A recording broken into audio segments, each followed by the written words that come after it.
ఊరి దరిద్రం వదిలిపోయిందండి. వీడు ఈ సిపాయి ఆడే ఆ గంగమ్మను బలవంతం చేసినాడు. నేను అప్పుడే అనుకున్నాను ఆ శివం బాబు చెట్లు ఇటు వస్తాడని. మళ్ళీ వీడు ఏదో చేసే ఉంటాడు. శివం చెప్పనే చెప్పాడుగా మళ్ళీ ఇటు వస్తే ప్రాణం చేస్తానని. మరి శివం మాట అంటే మాట. లేదు లేదు, నాకేమీ తెలీదు. ఆ రోజు అమ్మాయిని బలవంతం చేస్తుంటే ప్రాణం తీస్తానని బెదిరించానే కానీ ఈ సిపాయిని నేను చంపలేదు. ఇతను ఏం ఘోరం చేశాడో, ఎవరితను చంపారో, నా ఇంటి ముందే ఇతను ఎందుకు వేలాడు తీశారో నాకేమీ తెలీదు. చూస్తూ చూస్తూ ఒక నిండు ప్రాణాన్ని తీసేంత కిరాతకుని కాదు. నా మాట నమ్మండి, నేను ఈ హత్య చేయలేదు. నాకేమీ తెలియదు. నా మాట నమ్మండి. ఎంత చెప్పినా న్యాయస్థానం వారు నా మాటలు వినిపించుకోలేదు. జన్మ ఖైదుగా ఇక్కడ ఇరుక్కుపోయాను. ఈ ప్రభుత్వానికి కళ్ళు తెరిపించాలి, నిజం నిరూపించాలి. ఎలాగైనా సరే మనం ఇక్కడి నుంచి తప్పించుకోవాలి.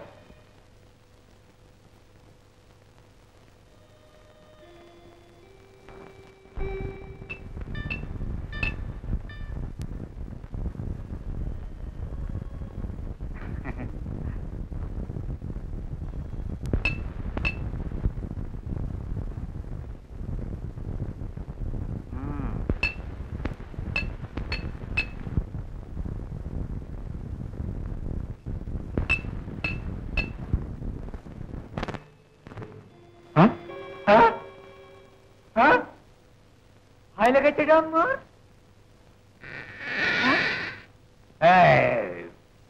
ఆయన కట్టడమ్మా ఆయన కట్టడమ్మా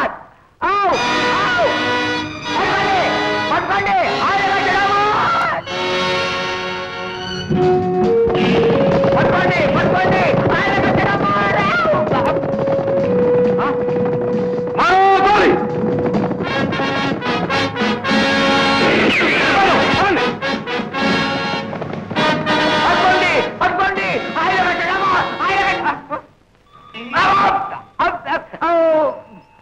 ఆయన కట్టమ్మా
సమయానికి దేవుళ్ళ వచ్చి కాపాడారు. మీ మేలు జన్మలో మర్చిపోలేం. కాపాడింది నేను కాదు, ఆ భగవంతుడు. మీలాంటి మంచి వాళ్ళకి ఎప్పుడూ రక్షణ ఉంటుంది. ఎంతకీ మీరెవరు, ఏ ఊరు? మాదో పెద్ద కథ. అలాగా, ఇప్పటికే అలసిపోయి ఉన్నారు. ఇక్కడ దగ్గరలోనే నా నివాసం. ఆకలి అలసరి తీరాక మీ కథ చెబుతారు కానీ పదండి. అది మా కథ. ఇప్పుడు చెప్పండి, మేము దోషులమా? ఎప్పటికైనా గండిపేట సంస్థానం ఈ నిజం గ్రహించి మమ్మల్ని నిర్దోషులుగా ఆమోదిస్తుందా? తప్పక. సమయం వచ్చినప్పుడు నేనే ఆ ఏర్పాటు చేస్తాను. అంటే మీరు ప్రస్తుతానికి మీ స్నేహితుణ్ణి. అంతకు మించి ఏమి అడగండి. మీ వంటి సాహసులు సన్మార్గులు తగిన రీతిని తుపాకీ గురి గుర్రపు స్వారీలో కూడా శిక్షణ పొందితే దేశానికి ఎంతో ఉపయోగపడతారు. ఆ శిక్షణ మీకు నేనిస్తాను. ఆ తర్వాత మనం రాధానగరం వెళతాం. రాధానగరమా? అవును. మీ వంటి సాహసులను ఆదరించగల మంచివాడి హయాంలో ఉన్న ఊరది.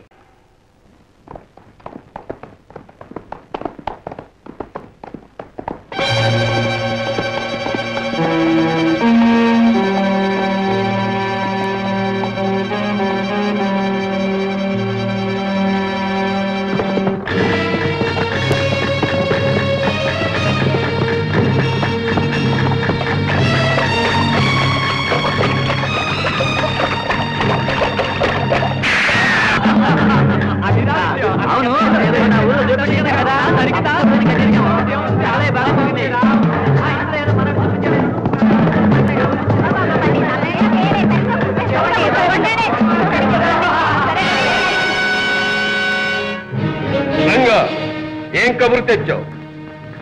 మళ్ళీ దాడికి అనువైన వైనం తెచ్చావా? లేదు పెద్దదొర, ఈసారి ఈ వేగు అతి ప్రమాదకరమైన వైనం తెచ్చాడు. ప్రమాదం? అవును పెద్దదొర, మన పర్వతంలోకే ప్రమాదం ముంచుకురాబోతున్నది. మే బొమ్మలు రాసిన అట్టలు గండిపేట నుంచి వచ్చే దోవలో చెట్టుకి పుట్టకి వేలాడగట్టి ఉన్నాయి.